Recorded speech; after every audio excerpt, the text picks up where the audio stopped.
please have your attention. Please have your tickets in hand before you board the plane. Thank you.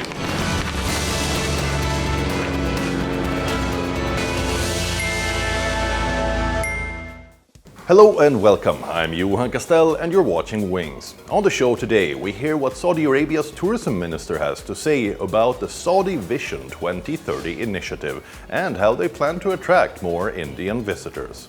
We look at how the cruise ship industry grows and see what went down at the Dubai International Boat Show. We also check out what a small town featured in Oppenheimer looks like today and go for an art walk in Mumbai. Let's begin. Let's begin by taking a look at Saudi Arabia's NEOM as a tourism destination. The diverse climate of NEOM offers sun-soaked beaches and snow-capped mountains.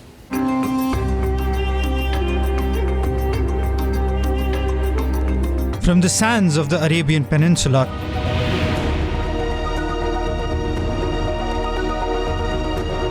to the global stage, the kingdom has long been synonymous with the vast riches of oil.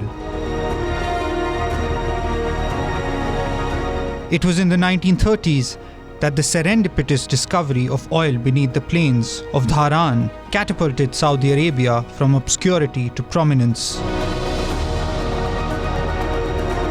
Wielding the power of black gold to shape its destiny and influence to the world.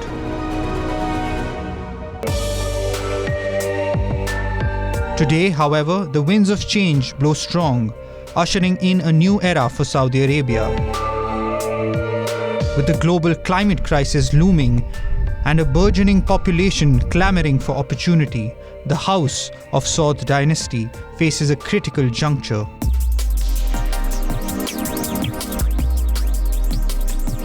Enter Vision 2030, a bold and audacious master plan conceived by Crown Prince Mohammed bin Salman,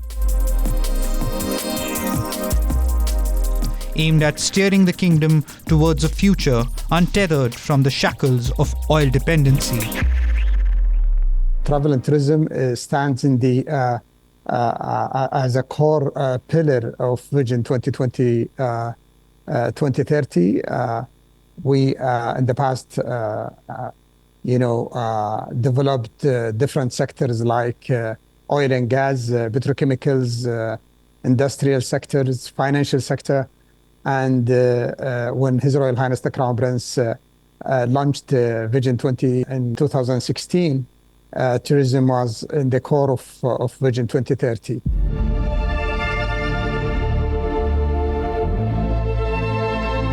This ambitious plan features several mega projects, including the crown jewel, NEOM. NEOM, a futuristic megacity planned for northwestern Saudi Arabia, is a $1 trillion project that embodies Vision 2030's goals. The line, its centerpiece, promises to be a car-free, 100-mile-long urban area powered by renewable energy. The line represents Saudi Arabia's commitment to a post-oil future. It envisions a sustainable city with walkable neighborhoods and economic opportunities for its 9 million residents.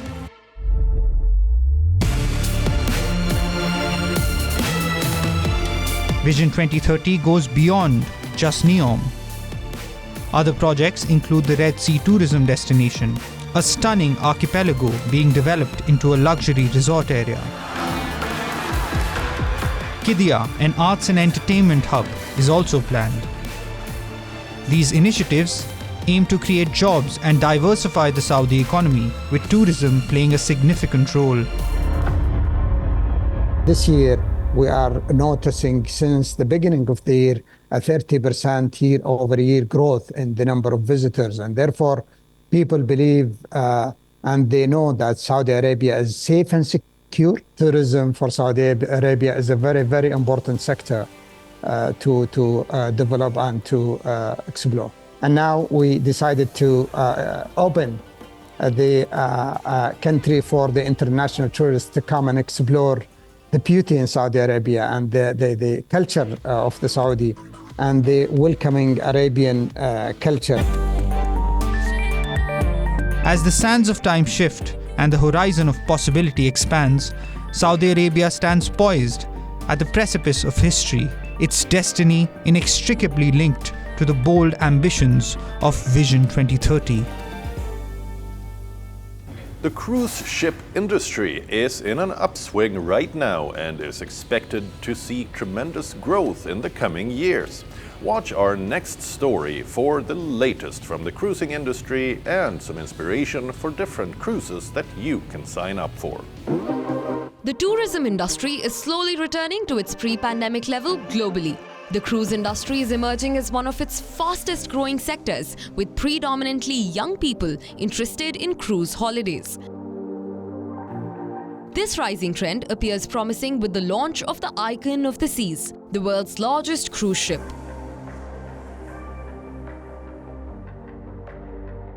It is nearly 1,200 feet long and is about 5 times bigger than the Titanic. This can also carry up to 7,600 passengers.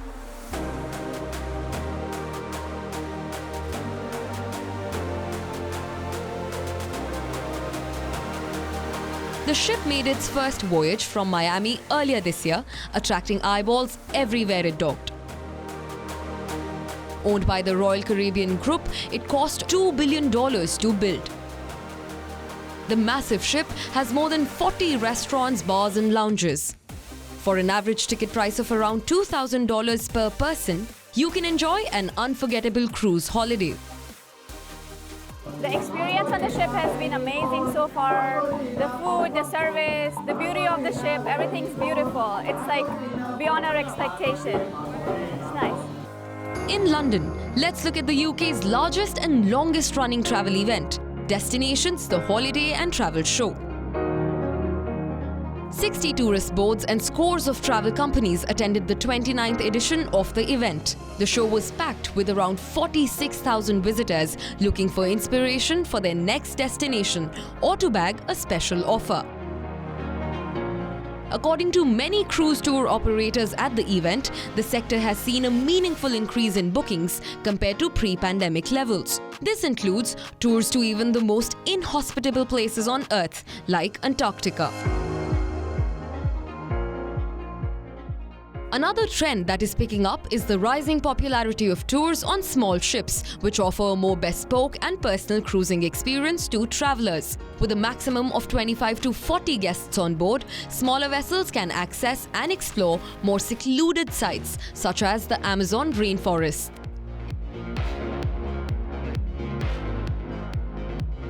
Expedition cruising really has taken off because the smaller ships they go to slightly different places. So on this stand, for example, there are exhibitors who could take you to see the Northern Lights on polar expeditions. There are also cruise ships down the Amazon.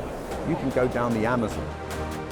Interestingly, another key driving factor in the popularity of cruise ships has been the rise of solo travel, with more women packing their bags to explore the best sites around the globe.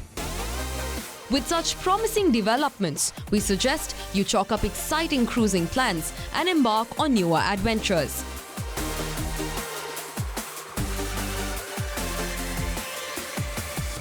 Global travel is returning after the COVID-19 pandemic. This was very evident at the Dubai International Boat Show, where eager buyers were scouting for the best boats. Take a look at our report. The 30th edition of the Dubai International Boat Show was recently held along the Dubai harbour. Over 200 glamorous boats of all shapes and sizes, boasting many sophisticated features, were on display, including 2 fully electric yachts. The region's wealthiest buyers, eager to explore the latest yacht technology and designs, were left impressed. If you are not in the show, you are not in business in this region. Dubai Boat Show is one of the best destinations for manufacturers, brokers, management companies to be in Dubai Boat Show. Over 1,000 brands from across 55 countries were featured at the show. The prices reached over a whopping $20 million, and many were nearly sold out. Yacht builders also praised the diversity of this year's edition, with what they described as an increase in European and Arab prospective buyers. There's been great demand in this market, both from UAE nationals, GCC nationals, as well as expats coming into the country. As I said, this is the premier show for the entire region.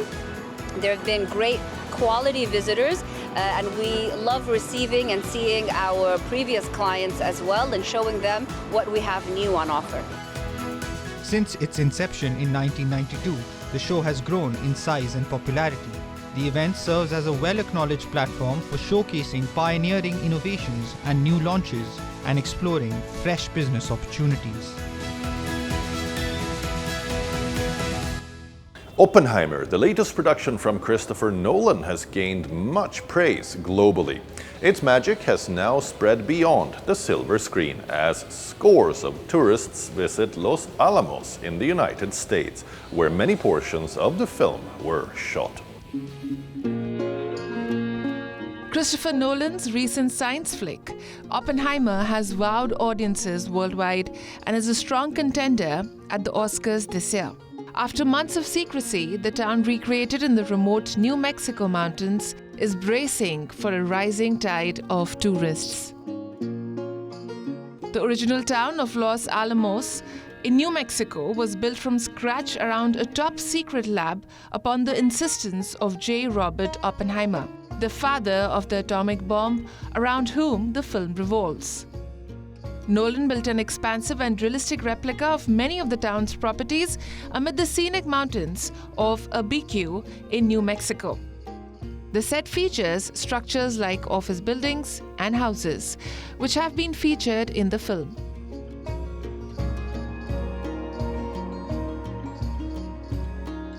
Since its release last July, tourists, film fans, and science buffs alike have had a blast reliving many movie moments here. Immediately when it came out, we have just a whole bunch of folks wanting to come out and see it. We weren't at liberty for a year to show them, so we had to say no to a lot of folks. But I think now, when they win all the Academy Awards, our phones will start ringing again, and we'll be happy to show them. Tourists have also been flocking to other sites, like the Oppenheimer house, where the famous scientist and his family lived. It is one of the locations where the film was shot, and while it is not currently open to the public, visitors can look around outside the house. The film stoked a lot of interest in Los Alamos, and a lot of interest in the lab as well. I think the county reported over 50% increase in tourists just year over year after the film came out, so around July of last year. According to the town's officials, visitor numbers increased by 68% last year. The tourist boom could help raise the $2 million needed to restore the Oppenheimer house, which is in dire need of repairs.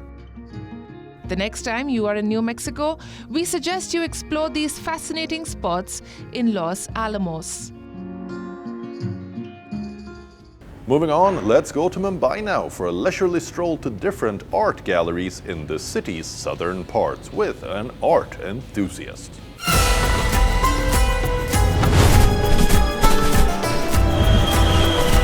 Mumbai, the city of dreams. We recently visited the city for the annual Mumbai Regatta that took place in the city's harbor. While we were on a boat at the event, we met Mansi, who offered to show us around to different art galleries in Mumbai. Mansi Agrawal is a 22-year-old photographer living in Mumbai who fell in love with photography in school and has now turned her passion into a job. She even had her own photo exhibit at Nehru Art Gallery in Mumbai. I'm on the way to meet up with her in a food joint called Jimmy Boy.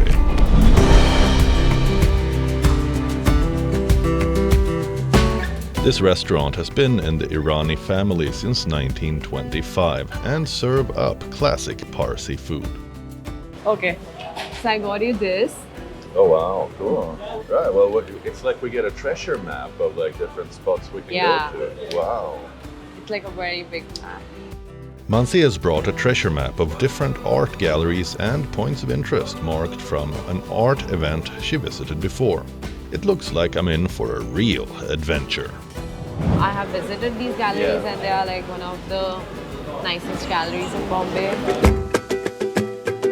Say no more. We have a quick Parsi food lunch before leaving for the tour. It's always a good idea to be well fed before a proper adventure.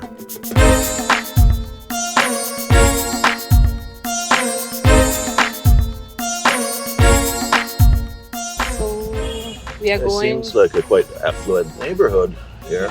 Yeah. There are a lot of financial buildings also here. Yeah.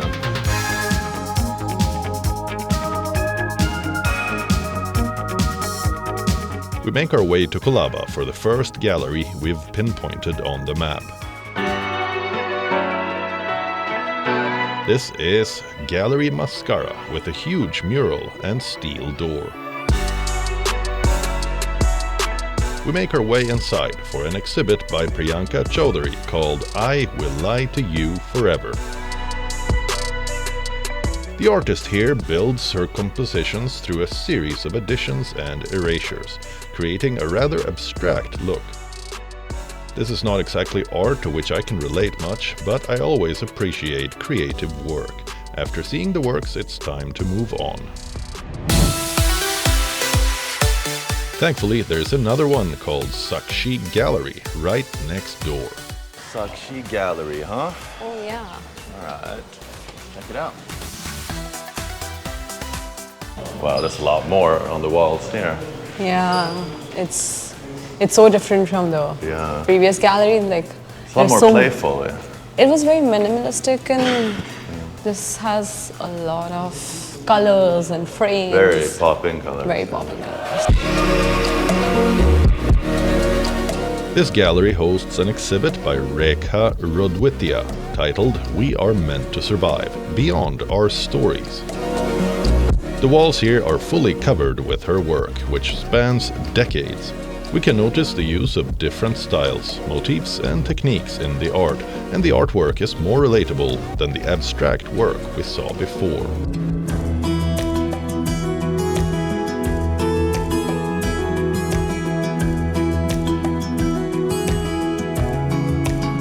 There are also 2 tourists from Germany here, and it seems like tourists are finding their way here, although these are small galleries. We will now grab a local cab to the fort area. On the way, Mansi tells me of a WhatsApp group sharing information about exhibits and events. We pass the state's central library as the sun sets over Mumbai. We are at number 25 right now, and 25 and 25. That's Isa. There, yeah. That's Isa for you. Inside is a debut solo exhibit by Birmingham-born Ian Malhotra titled New Arcadia. Many of the works feature landscape scenes that can be seen from a distance. Still, when stepping up close to the pieces, endless lines of Morse code fill the frames. But what is Morse code? Morse code is a method for encoding text into a series of dashes and dots named after American artist and inventor Samuel Morse, who developed an electrical telegraph system in the 1830s. How fitting to make art from the invention of someone who was an artist himself. What I find intriguing about this exhibit is that only dots and lines are seen up close, but from far away, landscape scenes become visible. The day is coming to an end, and it's time for the final gallery of the evening. We step across to Gallery ISA 9, where Ricky Vasan portrays daily scenes in an exhibit titled Just a Little While Longer. Out of all the different exhibits and artworks we have seen all day, this one is by far the most relatable, as the artwork depicts scenes from daily life. It is a fitting way to end our journey in Mumbai, and it seems as if we're only just scratching the surface of what Mumbai has to offer for those truly interested in all things art. That's all we have for you on the show in this week's episode, but we'll return with another episode next weekend. Until then, it's me, Johan Castell, signing off. Goodbye.